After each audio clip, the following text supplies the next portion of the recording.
मिलने में देर नहीं लगती। कल की कथा में हमने यह सुना कि धुंधकारी जैसे महान पापी की 7 दिनों में ही मुक्ति हो गई। याद रखिए भक्तों, मुक्ति प्राप्त करना हो तो बहुत ज़्यादा समय नहीं लगता। एक ही नाम राम का आपको भवसागर से मुक्त कर देता है।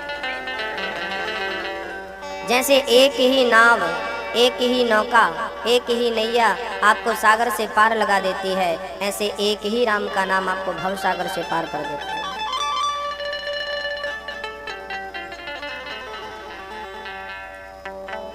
याद रखना कि नाव पर जब हम बैठते हैं तो नाव हमें चलानी पड़ती है। नाव तो साधन है, पार तो लगाएगी, लेकिन हमें निरंतर, हाँ, ऐसे ही नाव की तरह राम का नाम है। तो राम का नाम ने राम के नाम को आपने पकड़ तो लिया, लेकिन अब उसे निरंतर जाप करना पड़ेगा। निरंतर प्रेम से, विश्वास से जपेंगे तो एक ही नाम पकड़िए, राम राम सीताराम या श्री कृष्ण कृष्ण, वो आपको पार लगाएगा। राम नाम नौका है, भव सागर से पार लगाने का मात्र एक ही साधन है। धुंधकारी मुक्त हो गए भागवत सुनकर। भक्ति महारानी का दुख दूर हो गया भागवत सुनकर। भागवत दुख दूर ही नहीं करती, भागवत कलयुग के प्रकोप को आपसे दूर रखती है। भागवत एक वो सुरक्षा कवच है जिस कवच के अंदर आते ही दुख दरिद्र, दुख दारिद्रता, दुख संकट, सारी चीजें हमसे हमेशा के लिए दूर हो जाती हैं। संकट आने से पहले भागवत जी की छाया आप पर पड़ जाती है और वो संकट खत्म हो जाता है। इसलिए हमारा निवेदन है कि कहीं भी रहो, किसी भी अवस्था में रहो, भागवत से जुड़े रहो, भगवान से जुड़े रहो, क्योंकि धुंधकारी प्रेत बन गया मरने के पश्चात, लेकिन भागवत सुनी तो तर भी गया। भागवत तारने का काम करती है। जो सुन लेता है ना, निश्चित तर जाता है, संदेह नहीं है। 7 दिनों की भागवत धुंधकारी ने सुनी और मुक्ति पा ली। अच्छा, 7 दिन की कथा में ना वो बांस पर जाकर बैठा था धुंधकारी। जो प्रेत होते हैं ना, वो हवा प्रधान होती है उनमें, तो हवा तो उड़ती रहती है, चलती रहती है, भागती रहती है। धुंधकारी बांस पर जाकर बैठ गया। 7 गांठ का एक बांस था, बांस का बगीचा था, बांस के ऊपर बैठा। पहले दिन की कथा हुई तो बांस की पहली गांठ खुल गई। दूसरे दिन की कथा पूरी हुई, दूसरे दिन की दूसरी गांठ खुल गई। तीसरे दिन की कथा में तीसरी ग्रंथि खुली। चतुर्थ दिवस की कथा में चौथी ग्रंथि खुली।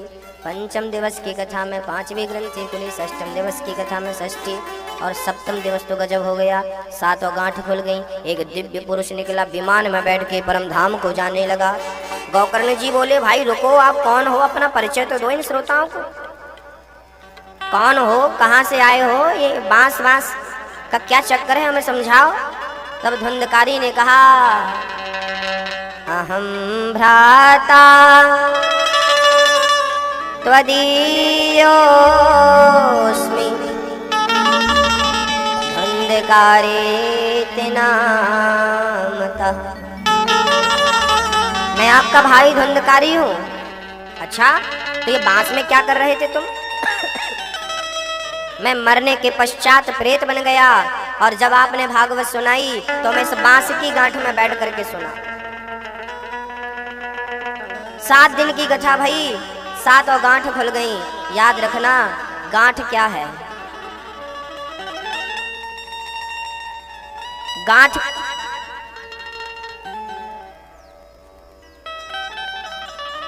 गांठ है अभिमान की। हम सबने गांठ बांध रखी है। हमारा और आपका झगड़ा हो गया तो गांठ पड़ गई। अब वो गांठ खुलती नहीं। झगड़ा हो गया भाई, घर अब खत्म करो ना, मिल जाओ गले, लेकिन नहीं, वो गांठ बनी है। 10 साल हो गए, 20 साल, झगड़ा पहले हुआ था 20 साल पहले, अभी तक गांठ है। सास बहू का झगड़ा 20 साल पहले हुआ, अभी तक गांठ बनी है। आपने कभी सोचा नहीं इतनी सारी गांठें आप बांध लेते हो और ये गांठें बांध करके मरोगे तो इन गांठों को खोलने के लिए ही बार बार जन्म लेना पड़ता है। जिसकी गांठें इसी जन्म में खुल गई वो मुक्त ही होता है, मुक्ति उसकी रुक जाती है। याद रखना, किसी अफसर का प्रमोशन होने वाला हो और उसी समय वो कोई गलती कर दे तो याद रखना प्रमोशन रुक जाता है। देखा होगा सरकारी विभाग में किसी बड़े अधिकारी की का प्रमोशन होने वाला है, 1 महीने बाद प्रमोशन होगा, लेकिन पता चल जाए ऊपर के अफसरों को इसने कोई गलती करी है, तुरंत प्रमोशन रद्द हो जाएगा। हाँ, इस संसार में आकर इस शरीर को पाकर आप मुक्ति के बहुत निकट पहुंच गए, लेकिन काम क्रोध लोभ मोह मत्सरता बुराइयों की ये गांठ है कि ये मुक्ति में बाधा बन करके खड़ी हो गई। और हमारे विमान जिस पर रावण चलता था वो कुबेर का विमान था, छीन लिया था। उसके पहले सतयुग की बात है, एक विमान सतयुग में भी था, कामक विमान, जिस विमान पर भागवत में वर्णन मिलता है कि देवहूति और कर्दम जी उस विमान में भ्रमण करते थे। वो विमान ऐसा था कि वो डीजल और पेट्रोल नहीं लगता था। रावण के विमान के बारे में भी संकल्प था कि उससे कह दो तो वो वहीं पहुंचाता था। उस आधार पर वैज्ञानिकों ने रिसर्च किया और कल्पना करी कि यदि वो था तो मतलब बन सकता है, और कोशिश करी तो कोशिश करने वालों की हार कहाँ है, बन गए। थ्योरी कहाँ से पाई, सूत्र कहाँ से पाया, वेदों से पाया, भारत से पाया। हमारे पास पारस पत्थर तो है लेकिन हमसे उसका उपयोग करना नहीं आता, तो हम बेवकूफ हैं। जिससे उपयोग करते आता है वो मजा करेगा।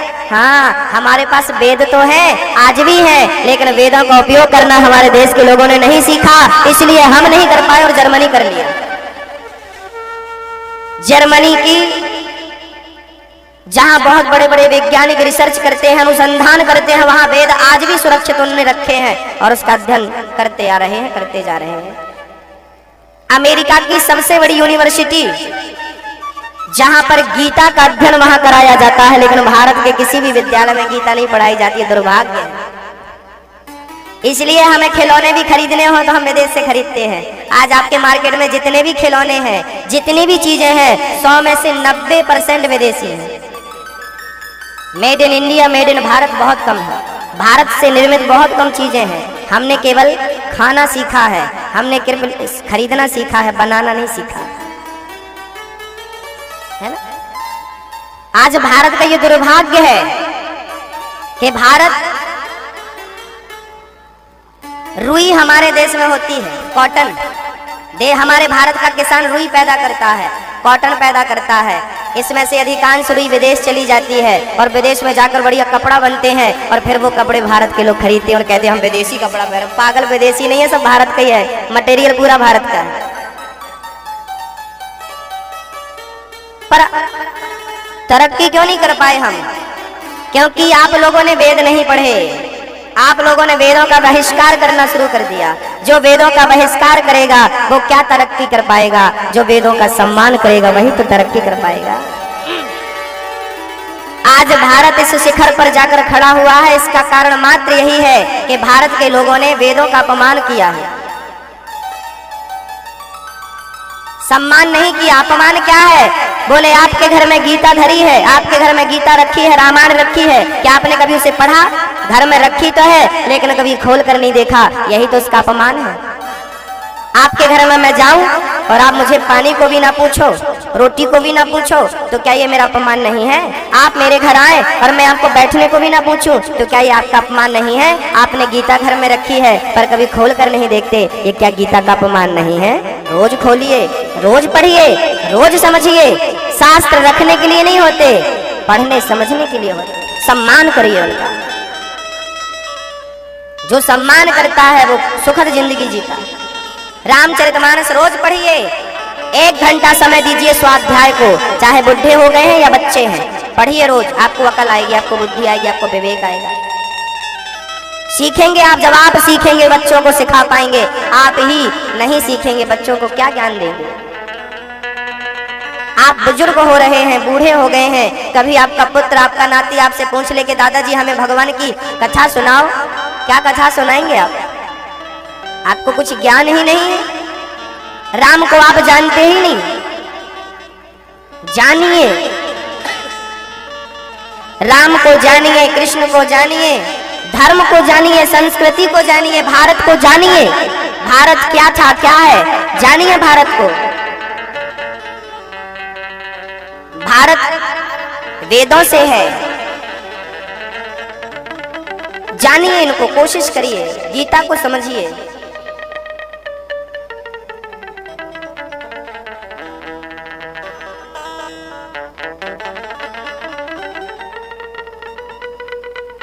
व्यास जी ने 17 पुराण लिखे, वेदों का विस्तार कर दिया, पर शांति नहीं मिली।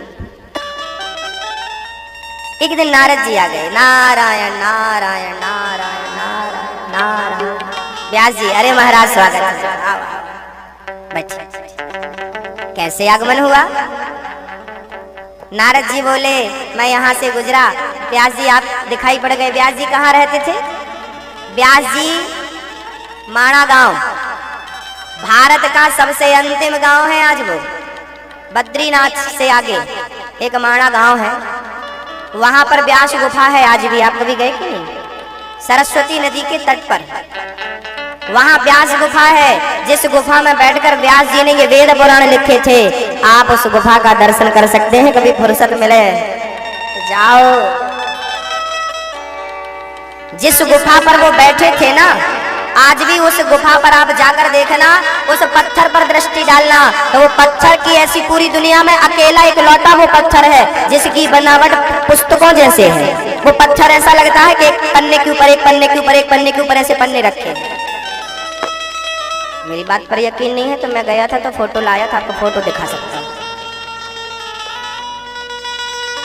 वो पत्थर ऐसा है, ऐसा लगता है कि पुस्तक रखी है, पन्ने के ऊपर पन्ने के ऊपर पन्ने।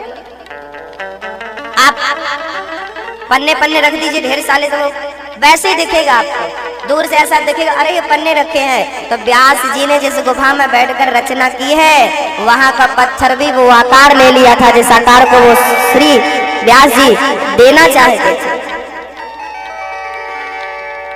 आज भी वो व्यास गुफा है, सरस्वती नदी के तट पर, बद्रीनाथ जी से 2 किलोमीटर आगे, 2.5 किलोमीटर आगे।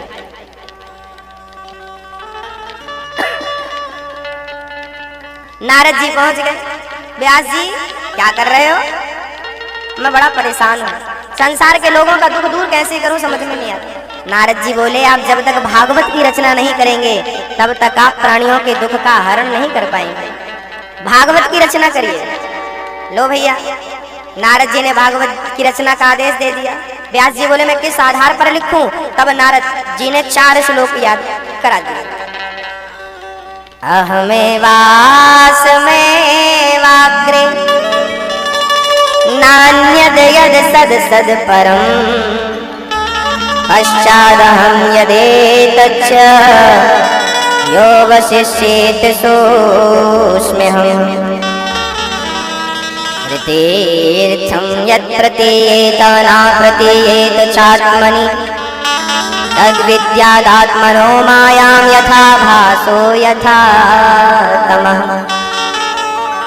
यथा महान्ति भूतानि भूतेषु चावचेष्वनु प्रविष्टान्य प्रविष्टानि तथा तेषु न तेष्वहम् एतावदेव जिज्ञासं तत्त्वजिज्ञासुनात्मनः अन्वयव्यतिरेकाभ्यां यत्स्यात् सर्वत्र सर्वदा।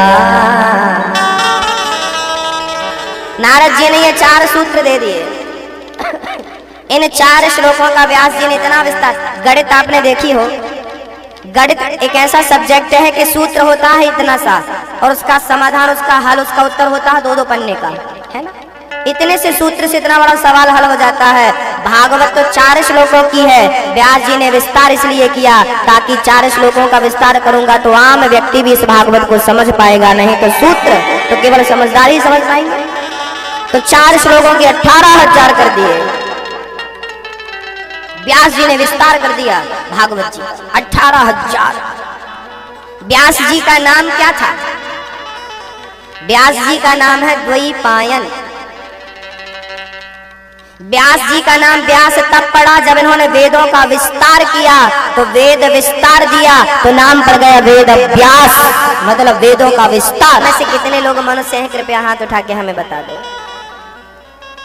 कृपया मनुष्य ही हाथ उठाना, मनुष्य के रूप में जो राक्षस दैत्य दानव छिपे हैं वो मत उठा लेना हाथ, क्योंकि मनुष्य होना अलग है और मनुष्य जैसा दिखना अलग है।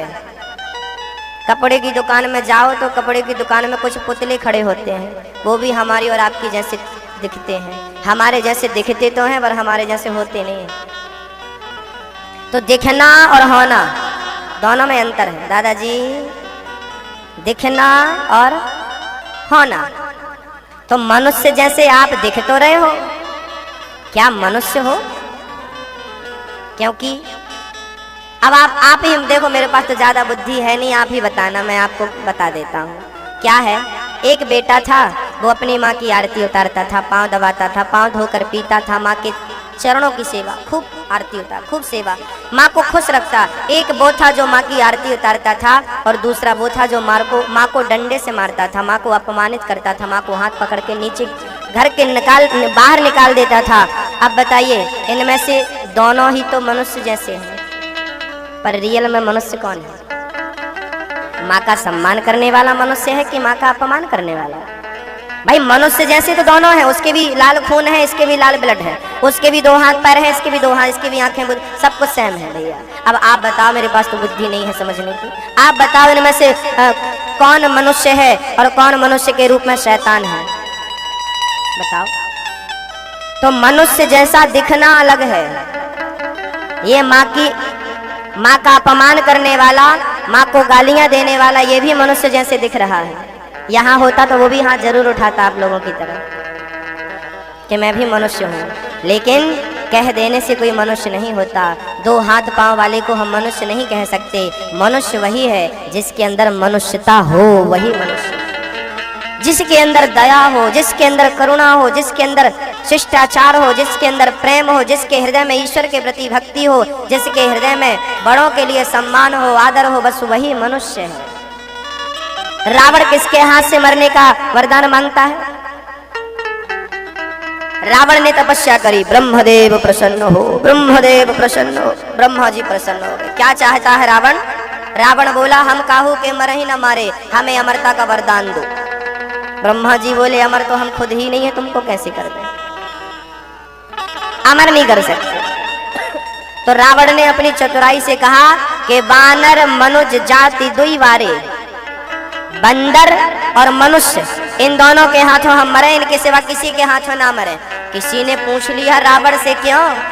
बंदर और मनुष्य के हाथों तो मरोगे, तो मनुष्य तो सभी लोग मनुष्य हैं, बंदरों से जंगल भरा है और संसार मनुष्यों से भरा, कोई भी तुम्हें मार देगा। रावण बोला, हमने मनुष्य से मरने की बात कही है, आज के बाद हम किसी को मनुष्य रहने ही नहीं देंगे, सबको राक्षस बना देंगे।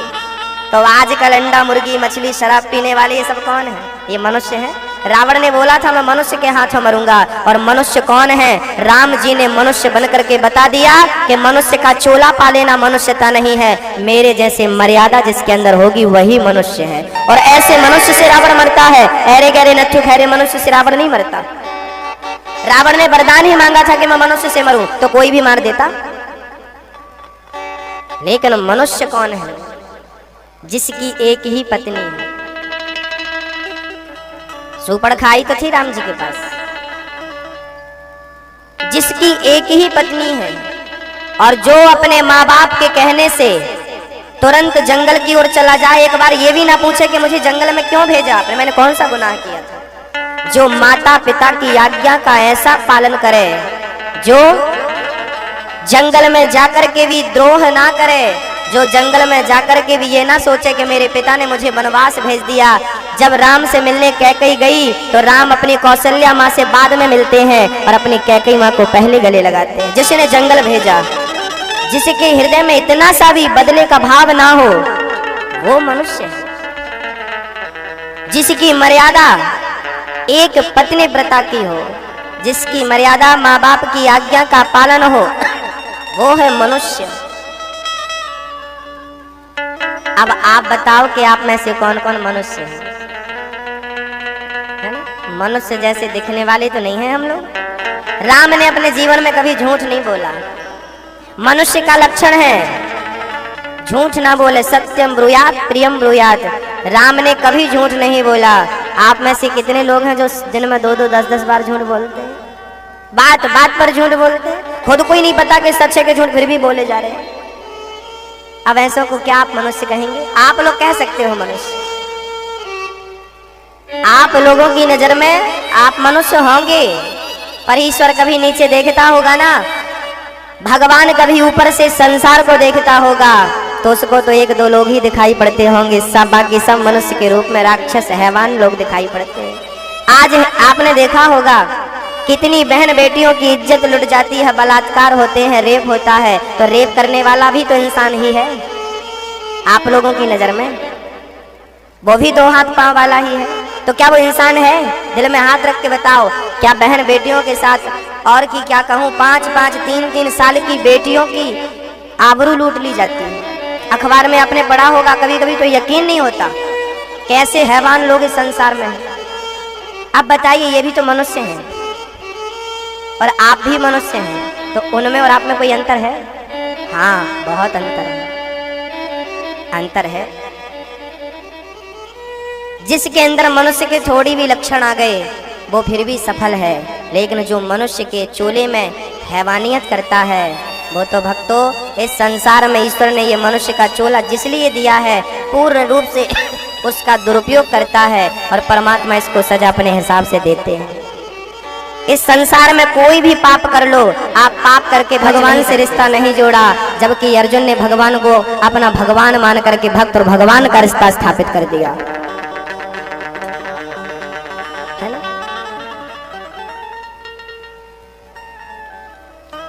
इसलिए मेरी प्रार्थना है आप लोगों से, आप भी एक रिश्ता जोड़ लो अर्जुन की तरह। अर्जुन बहुत चतुर थे, अर्जुन के पास ताकत तो ज्यादा थी नहीं, लेकिन कृष्ण का पावर ज्यादा था और वो युद्ध में जीत प्राप्त करते। 99 कौरव मर गए। आज दुर्योधन को भीम भैया ने इतना मारा कि जंघा तोड़ दी, अब बड़ा परेशान है, मैं क्या करूं मौत नहीं आ रही है। दुर्योधन का मित्र अश्वत्थामा आ गया, कहो मित्र तुम्हें क्या चाहिए? क्या मैं वैद्य जी को लाकर आपके इलाज करा दूं?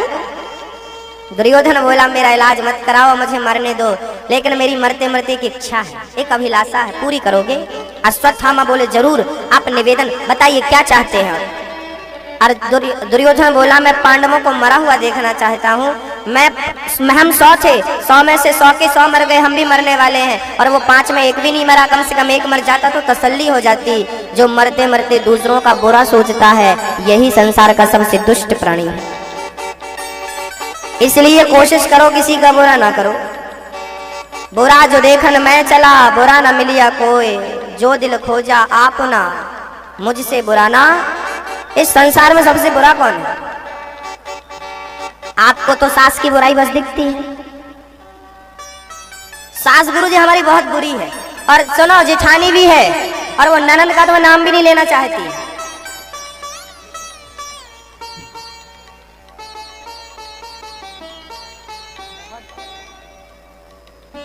है ना। बुराई सास की बुराई तो दिखती है, जेठानी की और देवरानी की और बहू की बुराई तो दिखती है, पर वो लोग पागल हो चुके हैं जिनको सिर्फ दूसरों की दिखती है। खुद की भी तो देख लिया करो कि खुद भी कैसे हो। मेरा निवेदन है सबसे, दूसरों की बाद में देखो, खुद की पहले देखो। हम कैसे हैं? क्या हम अच्छे हैं? हम बहुत अच्छे नहीं हैं। हम एक उंगली आपकी तरफ दिखाते हैं तो बाकी उंगली हमारी तरफ इशारा करती हैं कि भाई तू अपने को भी तो देख। बुराई दूसरों में कम होती है। अच्छा एक बात बताओ, यदि मेरे अंदर ही बुराई नहीं है तो क्या मुझे आपके अंदर की बुराई नजर आएगी? मेरे अंदर है बुराई तो आपकी बुराई दिख रही है, मेरे अंदर ही ना हो तो मुझे आपकी बुराई कैसे दिखे? इसलिए कहता हूँ कि दूसरों की बुराई दिख रही है, इसका अर्थ है कि आपके अंदर भी बुराई है। यदि आपके अंदर की खत्म हो जाएगी तो दूसरों की कभी दिखेगी नहीं। अपने आप को इन बुराइयों से बचाने की कोशिश करो। बुराइयों से बचाओ और एक अच्छा व्यक्तित्व बना करके अपने आप को स्थापित करो। किसी भी प्रकार की बुराइयां हमारे अंदर ना हो। जितने बड़े बड़े संत भये हैं, जितने भक्त भये हैं, सबने बुराइयों को पहले खत्म किया है, बुराइयों को खत्म कर दिया। पुराने जमाने में कपड़ों में कीड़े हो जाते थे, खटमल आदि आदि, तो लोग क्या करते थे, बहुत तेज गर्म पानी करते थे और पूरे गर्म पानी में पूरे कपड़े डाल देते थे, सारे खटमल सीताराम।